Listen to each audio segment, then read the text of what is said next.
கதை காதல்தான் விடுகதை போலாச்சு. ஆசைகள் நடுவுல அருந்ததோர் நூலாச்சு. ஒரு நாள் மாலை தொடலாம் தோளை திருநாள் யார் கண்டதோ.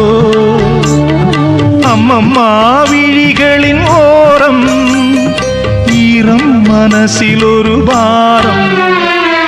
ஓ கிளையில் இருவானம் வாடிய நஞ்சு. ஊர் முழுதும் நல்ல கானம் பாடி திரிஞ்சு. இன்று என்னாச்சு மனம் புண்ணாச்சு. இமை கண்ணோடு பகை என்றாச்சு. கண்டு துண்டாச்சுதே முடிச்சு. ஓ கிளையில் இருவானம் வாடிய நஞ்சு.